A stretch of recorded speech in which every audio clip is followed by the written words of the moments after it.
the seatbelts on. Let's go! This is our chance to make a real difference.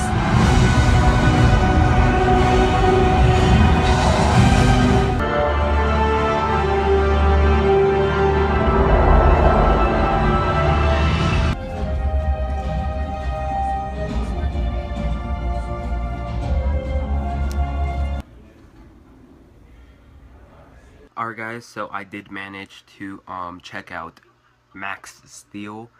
$10. I didn't pay for this ticket, luckily. If you guys know what Autumn Tickets is, they were having a promotion. If you sign up for the app, you get a free movie ticket. So I had to sign up with a different phone number to not pay for this pile of shit. So yeah, they gave me a free ticket and nothing came out of my pocket, luckily. Nobody gave one flying shit about this movie this weekend. So I'm going to spoil it for you guys to let you guys know what you guys are not missing out on. And you know, it's really hard to talk about this movie without spoiling it, because everything that happens in this movie is just about shit. So I kind of want to talk about it, but the only way I could talk about it is me spoiling it. So if you want to watch Max Steel, let me just say, wait and don't watch in theaters. And if you really don't want to find out spoilers, then I guess don't watch this video. But it's gonna be hard, and you all probably already know what's going to happen, and you know who the villain is. So why not watch this video? Why bother with the movie anyways? The movie's obviously based off the toys Max Steel that were put out by Mattel, and the TV show that came out in 2013. I think Disney Channel and Disney XD put it out. And what basically happens in this movie about a teen named Max, and he has these powers, and then one day this robot basically comes into his house. His name is Steel, and he's all like, you know, I could basically help you out with these powers. I could teach you how to use them properly. And, you know, together, when you bond them together, you get Max Steel, named the movie. And basically, when they team up together, makes Max even stronger, and it's just kind of complicated to understand. But it makes him into, like, this Power Ranger-looking thing. When I heard they were making a movie about Max Steel, believe it or not, I was kind of excited, because I remember I got my first Max Steel toy back in 2006, I believe it was, or late 2005. But I remember he was quite popular back then, and I was kind of excited to see how they would churn out a toy to be into a movie. So I was pretty excited about this, and especially after all the hype about the Lego Movie, which was a fantastic movie, and it's obviously based off a toy company. I was quite excited to see this movie. I was excited before I saw the trailer. This movie was supposed to come out in mid-August, and then I remember in the first week of August, I was like, wait, aren't they making Max Steel movie that's supposed to come out this month? And then finally, a few days after I thought that, they put out a trailer, and when I saw that they put out a trailer a week after its original release date, I was like, this movie must have problems, because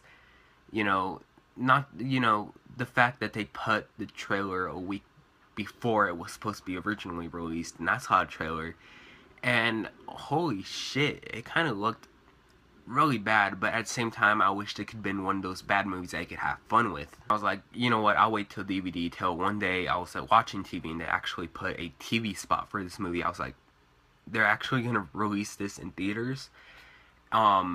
So I had a free ticket. I decided, why not? Maybe have some fun and watch Kevin Hart What Now after this, which I did. New day for that later. And like expected, this movie is terrible. The guy who plays Max, he did such a bad job playing Max, and I just think that he looked like he didn't really care to be there. He just looked like he was just there to get a paycheck, that's all. And he just didn't put so much effort whatsoever into this character, which is such a shame. Looking at the actors in this movie, I was like, how in the hell did they get actors like Maria Bello and Andy Garcia to play characters in this movie? they're too good for this movie. 2 days ago, I saw Lights Out, which also had Maria Bello in it, and you know, watching her in this movie, I was like, how in the hell did she even sign up for this movie? Did she think it was gonna make a lot of money? Did she think it was gonna be a hit? This, I mean, at least I'll give her credit for this. At least she put effort into her character. She doesn't make her, even though her character is kind of dull, at least she put effort. And same for Andy Garcia. I mean, he was in the Ghostbusters movie, the remake, and I thought, you know, I didn't love his character in that movie, but he's a good actor. I respect him. And seeing him in this movie, still, how could they get a name like Andy Garcia to play a character in this movie? And same as Maria Bello, I thought that he at least also put some effort and at least kind of wanted to make his character a good character into this movie. And I'll give both those actors credit for that. Actress who played Mac's love interest in this movie, her character is just very two-dimensional and very bland, and she keeps on doing these things in this movie where just like, just give up, stop going after this guy when he is obviously suspicious of something. This actress felt very bored when she was playing this character. It felt like she thought that she was going to play someone like Megan Fox in the Transformer movies, but she just seemed very bored throughout the movie, and she didn't really seem too interested into her character. And for the cliches in this movie, damn, even by watching the trailer, I knew who the villain was. Even though I couldn't confirm anything because I haven't seen the movie, it was very obvious. The villain in this movie, if you haven't noticed already, it's Andy Garcia. You know, how can you not know it's Andy Garcia? I'm sorry, but if you didn't know it was Andy Garcia, then you really need to rethink what you were actually thinking his character was when you first saw him in his very first scene in this movie. You know he's the villain. With all the evidence that he gave already, you know he's the villain, and you know he's gonna hate Max for a very unexplained reason. The CGI is laughably bad in this movie.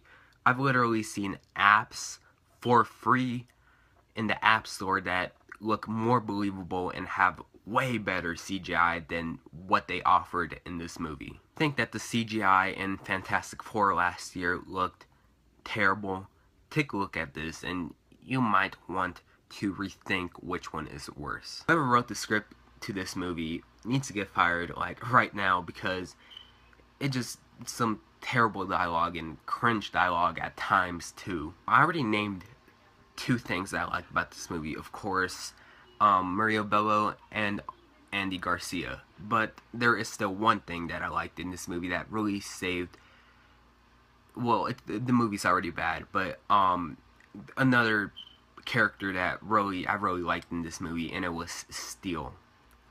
Steel is such a likable character in this movie. He literally reminds me of Baymax from Big Hero 6, both of how adorable they could look as a robot and how really kind of funny they could be. And his character, in my opinion, Steel is the best written character in this movie, and he, luckily for his character, he is the character that provides most of the laughs for this movie, most of the humor that isn't forced into this movie.